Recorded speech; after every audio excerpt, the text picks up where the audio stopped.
Hey there, how's it going guys? Welcome to the Mina channel. Before we even start this video, I do want to say this is going to contain some spoilers regarding Persona 4 Arena and Ultimax. So if you haven't already, please play the game before you get into this, because I will be discussing some spoilers regarding the game and kind of what I want for Persona 5 Arena if it were to happen, as there is some rumors pertaining to P5U. So I will refer to Persona 5 Arena as P5U or as Persona 5 Arena.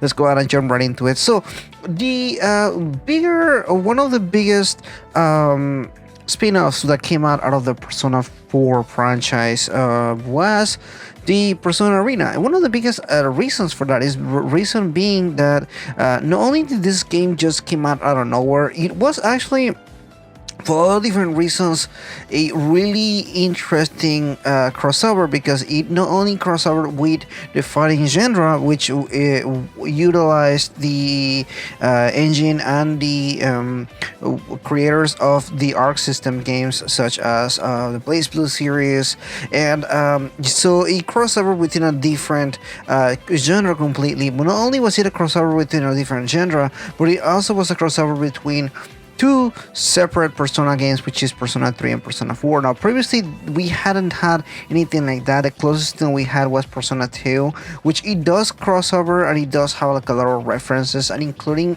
people from the original Persona 1 game. So, the idea of having characters from previous years show up wasn't entirely like out of the possibility. In fact, in Persona 4, a certain character does show up on the game, which is a direct character from Persona 3. But it's nothing major. It's pretty much taken as an Easter egg. It's nothing on the biggest scale. So when you see Persona 4 Arena really just bring back characters, main protagonist characters from Persona 3, and just bringing them into a storyline with Persona 4 in this kind of brawling setting, but not only just a brawling setting, but it really just explored what happened to the characters after Persona 3 kind of ended, and it just left a lot of things, not only in the aspect of wow, what can happen from here, but also wow, this is a really neat idea. I actually really enjoyed a lot of different aspects of Persona 4 Arena and Ultimax, although it did have some some things that I didn't really agree with, as far as like story bits and some of the aspects that they approach certain things. I still was very satisfied with the fact that they had these two different groups of people, I guess, and they just kind of had them meet up. And obviously we see the team from Persona 3 grown up. They had their own lives. They done what happened since Persona 3 and everything. And from here on, it's just gonna be spoilers, so if you haven't played it, so that's gonna be like my last spoiler warning if you haven't already left. So at the events of Persona 3, a lot of things happen. You see a more mature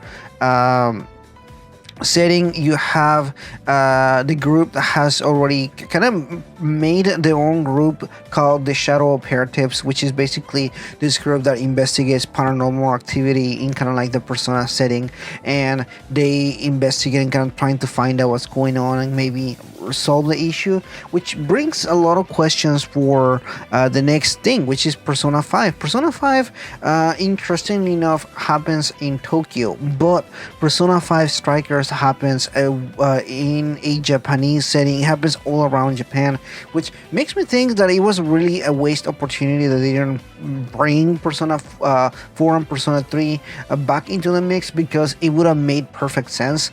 In this aspect, for example, it does make you feel like it was a missed opportunity, because the story ending of Persona 4 Arena and Ultimax really lends to the possibility of being able to bring them back within a story that makes sense. And the fact that they didn't utilize that is just a head scratcher for me. It just doesn't really make sense.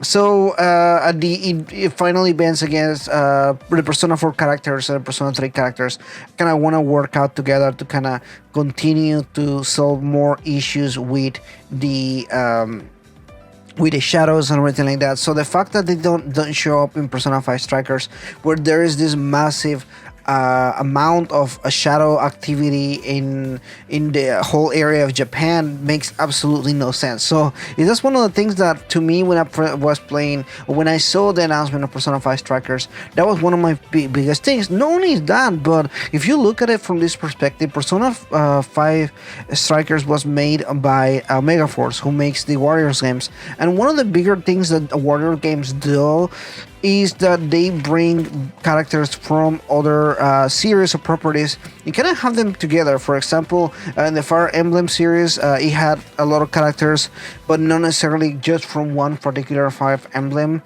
game.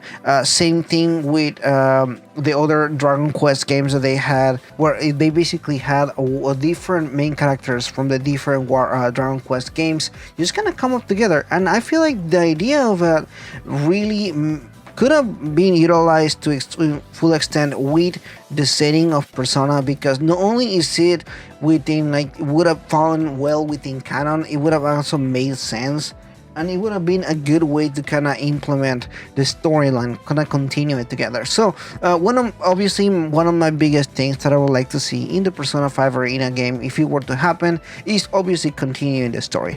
But more than just continuing the story, I really want to see a couple different aspects kind of resolved. There is some storylines that started in Persona 4 Arena that hasn't kind of been resolved. For example, the main protagonist from Persona 3, which is one of the bigger interesting aspects that I would like to make a separate video on. He in Persona 3 he died, or more than just died. He's in a status where he's not able to be freed. He's in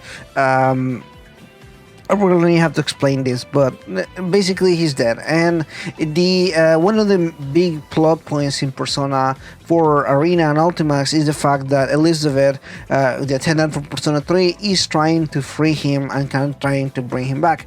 And so that whole storyline really isn't resolved anywhere. It doesn't really go anywhere.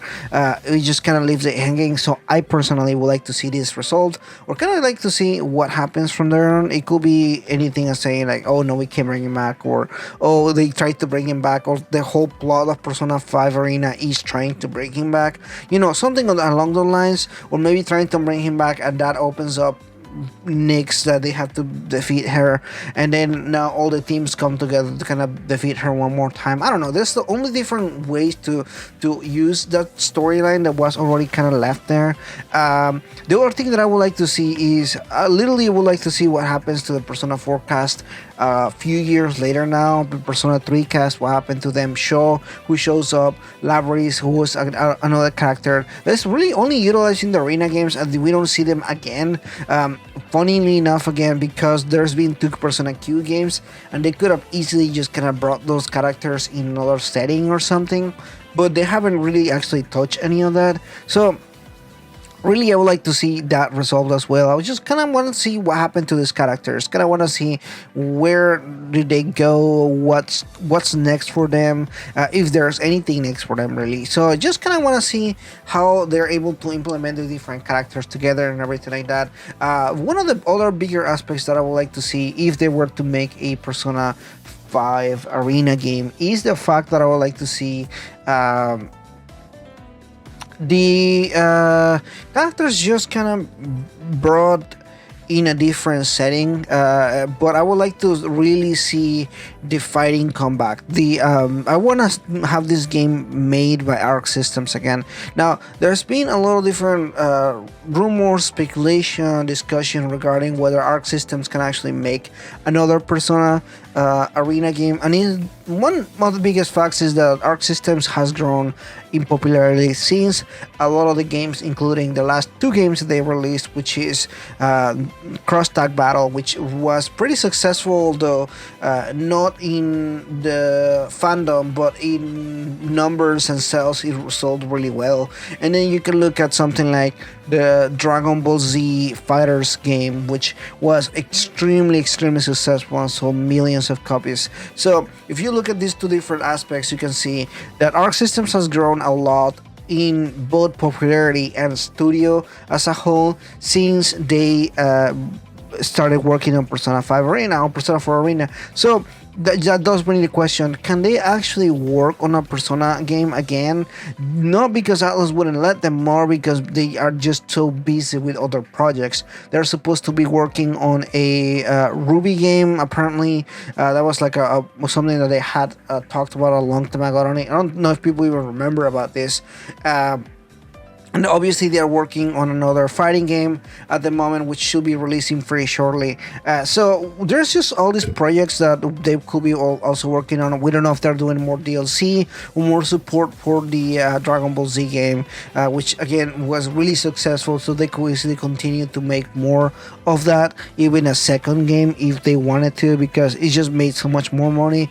If you had a chance to make millions, or maybe just about $1 million with Persona, I feel like they will still just choose to make the other one because it's just made so much more money than anything else I think they ever done. So you also gotta think about it from that point. Sure, it may be like a passion project kind of situation, but at the same time, it is a business and they make games because they want to sell them. So it's not of our realm of expectations if they're just doing work on another one. So personally, I would like to see it being worked on by them.